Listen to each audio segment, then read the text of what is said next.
तो मानस मिश्रा वाली news India में आप सभी का बहुत बहुत स्वागत करता हूं। राहुल गांधी को एमपी एमएलए कोर्ट से बड़ा झटका लगा है और ये झटका आपको बता दे, एमपी एमएलए कोर्ट में जब कोई भी सांसद का ही केस जाता है और जब कोई भी केस जाता है तो उसमें 1 साल के भीतर में फैसला देना पड़ता है। ये कानूनन बाध्य है और राहुल गांधी के खिलाफ एक याचिका पहुंची थी एमपी एमएलए लोअर कोर्ट के फैसले के अगेंस्ट में, और वो था लोअर कोर्ट में अर्जी की गई थी कि राहुल गांधी के खिलाफ एफआईआर दर्ज करने के लिए। मामला क्या था वो आपको बताते हैं। आखिरकार एमपी एमएलए कोर्ट में राहुल गांधी के खुद के कृत्यों के कारण एमपी एमएलए कोर्ट में जज साहब गुस्से से तिलमिला गए और उन्होंने 1 जून को फैसला सुरक्षित रखा था कि मैं फैसला सुनाऊंगा। अंततः उन्होंने आज फैसला सुना दिया है। क्या है वो फैसला, और आपको सुनकर के हैरानी होगी कि आखिरकार राहुल गांधी कोर्टों को अपनी जेब में रखते हैं, पॉकेट में रखते हैं।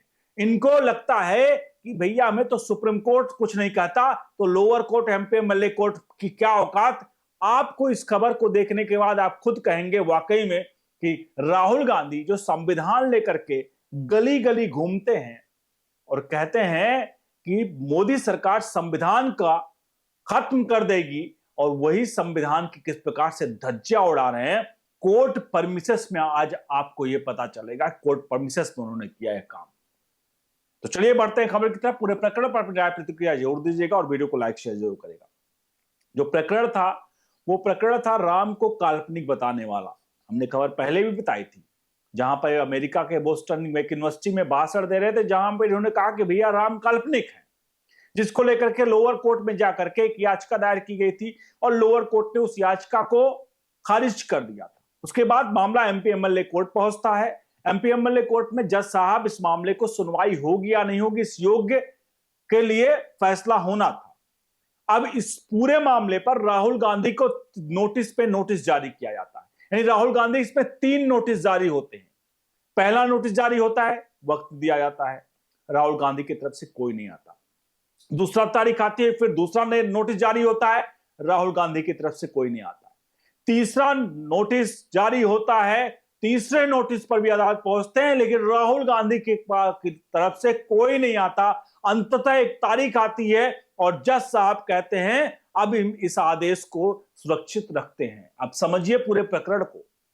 राहुल गांधी अपने नहीं, उनका कोई जज भी नहीं वहां पहुंचता, माफ कीजिएगा, उनका कोई वकील तक नहीं वहां पहुंचता उनका, कि कोई वकील भी पहुंचे।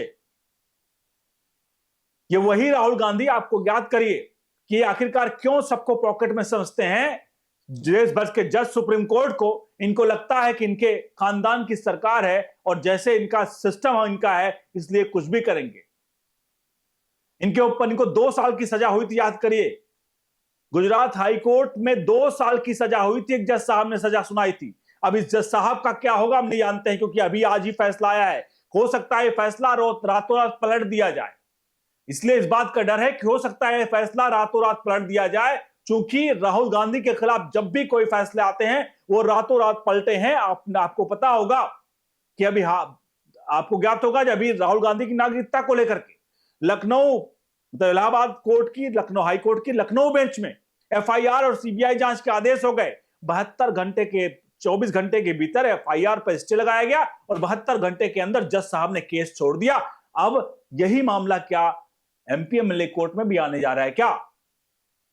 तो ये पूरा मामला आप जानते हैं, और आपको बता दें ये इसकी इनकी मन इतना क्यों बढ़ा हुआ उसको बड़ा समझिए। हम बात कर रहे थे गुजरात हाई कोर्ट का, जहां गुजरात हाई कोर्ट में जज साहब ने कहा भैया एक सारे मोदी चोर को लेकर के इनका स्टेटमेंट था, और उसके बाद इन्होंने क्या कहा, इन्होंने मतलब ये जाते हैं सुप्रीम कोर्ट, और सुप्रीम कोर्ट में जस्टिस गवई इनके केस की सुनवाई कर रहे होते हैं। जस्टिस गवई इस आधार पर इनको 2 साल की सजा पर स्टे लगा देते हैं। कहते हैं कि जज साहब जो फैसला लिख रहे थे हाई कोर्ट में, उनका मुझे आखिरी लाइन जो है वो पसंद नहीं आई लिखते समय। ये उनके वक्तव्य थे और उन्होंने फैसला सुना दिया राहुल गांधी पर कि भैया ये स्टे लगाया जाता है। 2023 में स्टे लगाया गया था इस पूरे मामले पर, स्टे लगाना मतलब समझते हैं, बरी नहीं किया जाता। स्टे लगाने का मतलब है कि सजा को अभी रोक दिया जाता है, इस पर आगे बहस होगी, इस पर बहस होगी। लेकिन स्टे लगा दिया गया और अब तक वो मामला ठंडे बस्ते में चला गया। कहां है, क्या है, किसी को कुछ नहीं पता है। इसलिए राहुल गांधी को पता है कुछ भी कर लेंगे ये लोग, ये कुछ भी कर ले, होने वाला कुछ नहीं है। हमने पहले भी एक खबर दिखाई थी जहां प्रमोद तिवारी, कांग्रेस के नेता, जिनका वक्तव्य और बयान है, उन्होंने कहा था कि गांधी परिवार यानी राहुल गांधी के लिए कानून में कुछ ऐसे बदलाव किए जाएं जो उनको कानूनन अलग रखा जाए लोगों से, आम जनता से। गांधी परिवार को सिर्फ, यानी संसद में कानून पास किया जाए जिससे गांधी परिवार को कोई भी सजा हो, चाहे लूटमारी करके आए, चाहे चोरी करके आए, चाहे जो भी, सुकन्या केस भी एक इनका है, कोई भी केस करके आए, इनको अलग से ट्रीट किया जाए, इनको सजा सुजा ना मिले। ये प्रमोद तिवारी कांग्रेस के सांसद उत्तर प्रदेश से, उनका वक्तव्य है। अब आप खुद सोचिए कि ये लोग किस तरह से, अब यही मामला यहां पर भी है। मामला है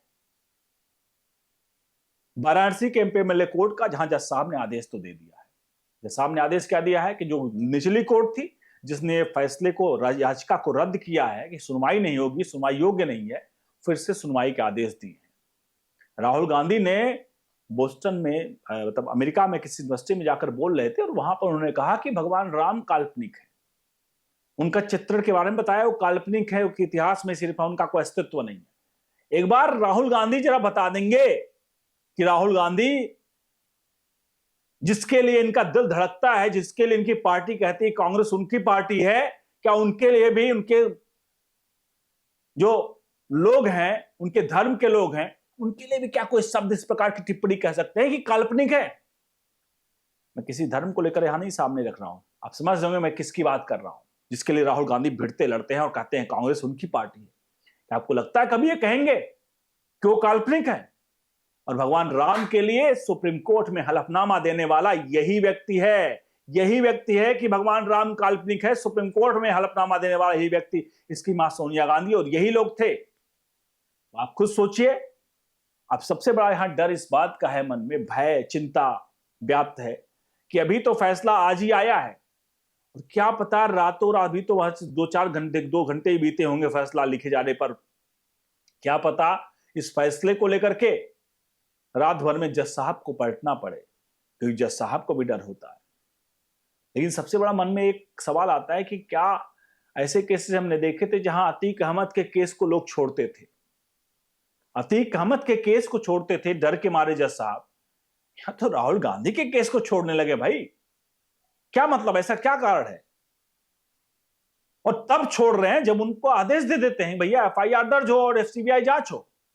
फिलहाल इस मामले में भी देखते हैं कि आखिरकार राहुल गांधी के मामले में, इस मामले में क्या इसके जज साहब केस तो नहीं छोड़ेंगे, क्योंकि जज साहब की गलती नहीं होती, जज का पर प्रेशर होता है कि भैया इतने बड़े आदमी के ऊपर कैसे आपने छू लिया।